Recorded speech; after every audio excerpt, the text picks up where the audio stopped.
근데 이제 여기부터가 이제 중요한데요.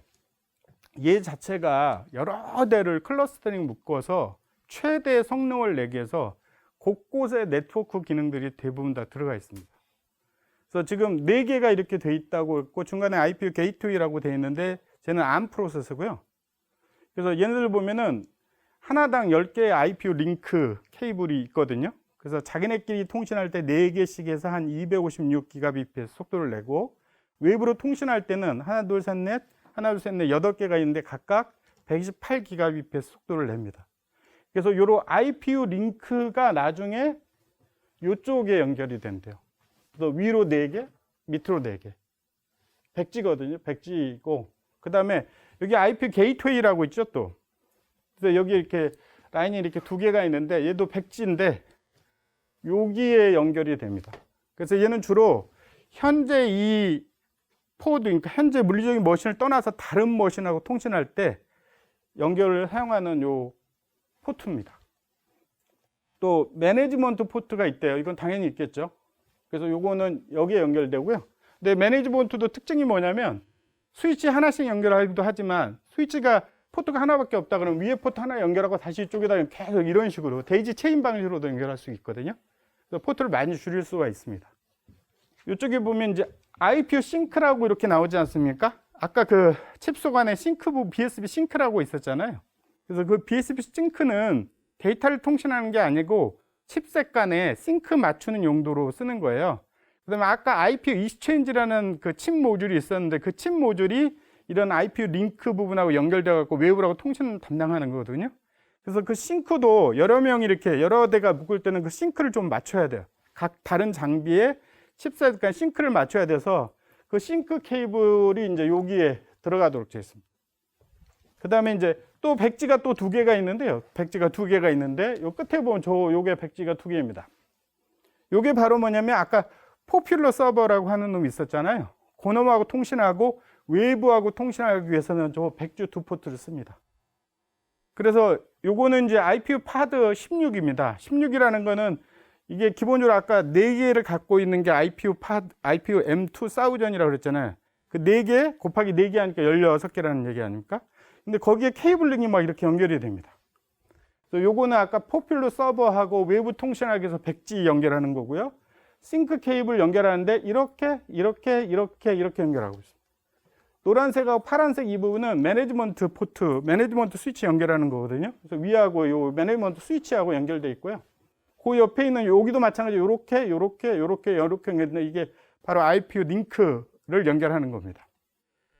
아까 IPU 링크는 내부에 이제 빠르게 통신하기, 머신이 다를 때 자기 빠르게 통신하기 위해서 있는 거였잖아요. 그 다음에 요거는 이쪽에 이제 백지에다 이렇게 연결이 되는 거죠. 그러니까 굉장히 작은 이런 장비에도 불구하고 엄청나게 많은 네트워크 케이블이 있는 것이 바로 뭐냐면 많이 확장해서 빠르게 통신하려고 있는 거죠. 그 다음에 요거는 이제 IPU 파드 64라고, 그 모델에 기본적으로 저희가 렉 단위로 이렇게 판매하거든요. 거기에 지금 백지 스위치도 있고 완지 스위치도 있고 포퓰러 서버도 한 4대 정도 들어가고 IPU 머신 같은 경우 한 16개 정도 들어가고, 근데 이게 최대 몇 개까지 들어갈 수 있냐면 32개 들어가면 IPU 포드 128이라고 부릅니다. 그러니까 사실은 제품은 엄청 간단하죠. 다시 한번 얘기하지만 칩 만들었고, 그 다음에 카드 만들었고, 일반 범용 서버에다 넣는 거는 IPU 서버라고 부르고, 전용 머신은 IPU 머신이라고 부르고 있습니다. 여기 보면은 IPU 4개를 하나로 묶어갖고 저희가 IPU 머신이라고 불렀고, 이거를 16대나 32개가 이제 쌓을 수가 있습니다. 그래서 IPU 파드 64, 128이라고 부르는데, 최대로 하게 되면 1024개 렉까지 64,000개 IPU로 확장이 가능합니다. 그래서 16 헥사플롭을 낼 수가 있거든요. 자, 그래서 저희가 이제 아까 그런 여러 개의 그 IPU 파드를 이렇게 싸게 되면 IPU AI HPC 클러스터를 저희가 이제 묶어서 제공할 수 있는데, 거기에 더불어서 저희 메가는 클라우드가 원래 클라우드 전문 회사지 않습니까? 이제 컴퓨팅 클라우드, 그 다음에 스토리지 클라우드도 뭐 오픈스택이라든지 셔프 스토리지를 이용해서 하나의 아주 대형 AI HPC 클라우드 플랫폼을 여러분한테 온프라미스에 딜리버리 할 수 있도록 또 준비하고 있습니다. 프로젝트가 큰 데는 저희와 같이 하시면 되겠습니다. 그 다음 거는 이제 뭐냐면, 그래서 대형으로 우리가 이 클래스를 구성했을 때 여러 명이 동시에 그 장비들을 써야 되는, 그러다 보니까 자원을 분할을 해서 사용을 해야 되는, 그러다 보니까 이제 스케줄링을 해야 되는 이런 일이 필요하지 않습니까? 그래서 원래 전통적으로 CLI형 잡 스케줄러가 있는데, 밖에서는 여러분 LSF라든지 뭐 이런 거 많이 쓰셨을 텐데, 저는 슬럼, 오픈소스 슬럼 잡 스케줄러를 지원합니다. 그래서 이걸 이용해서 여러 대로 클러스팅 되어 있는 이 M2000의 일부 CPU들을 각각의 잡들이 사용할 수 있고, 만약에 잡 CPU, IPU 자체를 만약에 사용할 수 없게 된다면 잠깐 기다리라고 한 다음에 그 사용이 다 끝나면 다시 그 잡을 넣어주는, 그래서 슬럼을 저희가 지원하고 있고요. 도커를 이용해서 요즘 새로 나온 쿠버네티스 이름을 바꿨죠. 스케줄러 부르지 않고 오케스트레이터라고 이름만 바꾼 건데, 쿠버네티스를 이용한 잡 스케줄링, 그 다음에 리소스 스케줄링 가능합니다. 그 다음에 당연히 저희가 KVM을 이용해서 가상 머신 형태로 PCI 패스트루를 통해서 가상 머신들한테 그 IPU를 할당해 드릴 수가 있고요. 그래서 가상화를 지원하는 거고요. 근데 저희가 조금 좀 특이한 게 하나 있어요. 일반적으로 이렇게 머신이 여러 대 있고 거기에 이제 IPU나 GPU가 여러 개 있으면, 원래는 머신 한 대에 있는 GPU 같은 경우는 또는 IPU 같은 경우는 특별하게 프로그램을 짤 때 어떤 분산 전력을 짜지 않아도, 아까 컨피그레이션 보면 뭐 디스트리뷰션 스트레티지라는 게 있었잖아요. 그거만 주면 자기 머신 하나에 있는 GPU나 IPU는 여러 개를 이용해서 얘가 트레이닝 하거든요. 근데 머신이 이렇게 늘어나잖아요. 늘어나면 이때는 그 분산 전략으로는 아직까지는 할 수가 없습니다. 그렇기 때문에 우리가 호로보드라든지 MPI라든지 오픈MP라는 그 네트워크 레벨의 어떤 그 라이브러리를 이용해서 써야 되거든요. 그게 일반적이거든요. 근데 저희는 이렇게 대량의 어떤 클러스터가 만들어졌을 때 버추얼 IPU 매니지먼트 플랫폼이 거의 하드웨어 방식으로, 사실은 소프트웨어지만 하드웨어 방식으로 이거를 전체적으로 묶어줄 수가 있습니다. 그래서 예를 들면 내가 64,000개를 한꺼번에 나 혼자서 다 쓰고 싶다. 그럼 굳이 호로보드나 MPI 같은 거 안 쓰셔도 아까 분산 전략이라는 거 있었는데, 그 분산 전략만 지정을 해주면 바로 이 전체를 다 사용할 수가 있습니다. 물론 저쪽도 다 지원하지만, 그래서 아주 프로그램을 쉽게 여러분이 쓸 수 있도록 이런 밑에 부분이 하나 더 추가가 되는 거죠. 그러니까 IPU를 버추얼하게 사용하는 건데, 그래서 나중에 이제 클라우드를 구성하시면 이 IPU들을 써야 되는데, 쓰는 방식도 두 가지가 있습니다. 고정 방식이 있고요. 그 다음 탄력적인 일라스틱 방식이 있는데, 고정 방식이라는 건 너한테 4개의 IPU를 지정해 주면 그 사람은 4개밖에 못 쓰는 거죠. 그런 다음에 아예 잡을 다 드러내고 버추얼 머신을 없애고 한 다음에 내가 다시 8개 필요해 그러면 다시 8개 할당해 주는 방식이 스태틱이거든요. 근데 하나의 파드 안에, 그러니까 하나의 전체 파드 안에를 내가 뭐 사용하겠다 그렇게 되면 필요한 IP를 뺐다 넣었다 이런 게 숫자를 뺐다 냈다 이렇게 자동적으로 그걸 할 수가 있거든요. 그러니까 이런 것도 굉장히 그 가상 환경, 그다음 클라우드 환경을 만들 때 유용한 기능이 되겠습니다. 그래서 저희는 계속 저희가 AI도 얘기했지만 HPC 환경, 슈퍼컴퓨팅 환경을 완벽하게 지원할 수 있도록 그런 네트워크 아키텍처가 아까 잘 구현되어 있는 거죠.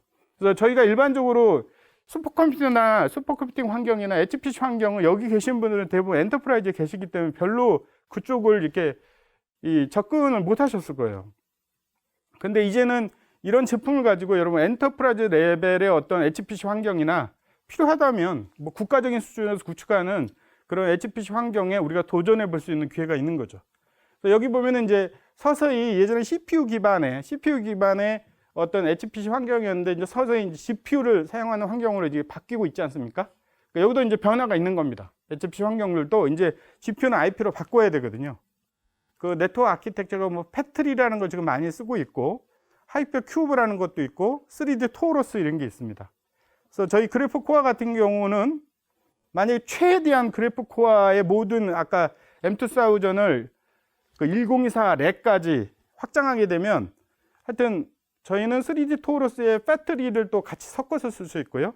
64,000개 IPU, 그 다음에 796개 코어를 갖다가 제공할 수 있습니다. 그러니까 이거 하나만 딱 도입하면 세계에서 넘버원이 되는 거죠. 근데 연결도 굉장히 탄력적으로 돼 있어서 아까 이제 패트리 같은 거 연결하면은 얘네들이 이렇게 대역폭이 들으면 이 대역폭을 또 더하는 만큼 그 다음 이렇게 쌓는 거거든요. 트리 형식으로. 그래서 돈이 엄청나게 많이 들어갑니다. 근데 우리가 한 4개밖에 안 낸다. 그럼 굳이 스위치 없이 이렇게 링 구조로 연결할 수가 있습니다. 그 링 구조로 연결한 요게 게이트웨이 백지거든요. 요 부분이에요. 요 부분에다 이렇게 연결해 주면은 링으로 구성해 주면 전체를 묶어서 하나처럼 사용할 수가 있습니다. 근데 더 되면 물론 스위치도 이렇게 제공할 수가 있습니다. 그래서 각각 게이트웨이 포트를 전부 이 스위치에다 이렇게 연결을 하게 되면 그 대신 이제 2개씩 이렇게 써야 되는 거죠. 2개를 해야지만 리던던시가 되니까.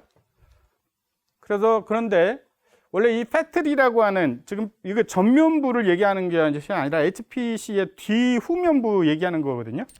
그 후면부에 주로 많이 썼던 게 이제 엔비디아 쪽은 이제 패트리 많이 씁니다.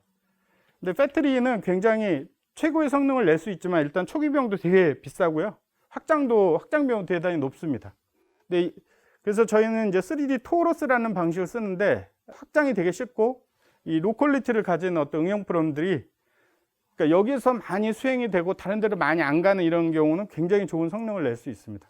그래서 저희는 컴퓨터 노드들은 3D 토러스 토폴로지 연결하고 이 뒷단을 또 집합적인 동작, 브로드캐스트라든지 올 리듀스 같은 이런 집단적인 동작을 수행할 때는 패스트 패트리로 이렇게 2개를 조합을 해갖고 뒷단 네트워크 환경을 제공할 수가 있습니다.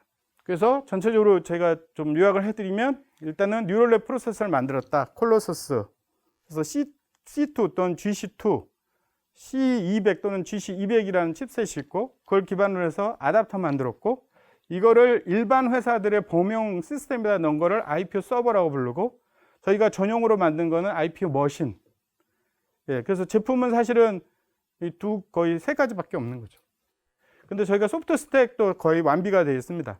그래서 현재 이 트레이닝하고 인퍼런스를 동시에 할 수 있는 회사는 사실 구글, 엔비디아 저희밖에 없습니다. 아까도 계속 얘기했지만 그 다음에 이제 전용 네트워크 아키텍처도 만들었고 이렇게 엄청나게 그 장비들을 서로 연결해 갖고 AI HPC나 AI HPC 클라우드를 저희가 제공할 수 있고 그 다음에 여러 가지 그 잡 스케줄과 리소스 스케줄과 통합될 수가 있고 필요하다면 저희가 오픈스택이라든지 아니면 셰프 스토리지를 이용해서 큰 AI HPC 클라우드 환경을 제공할 수가 있습니다. 끝입니다. 감사드리고요. 혹시 질문할 게 있으세요? 없으면 여기까지 하겠습니다. 고맙습니다.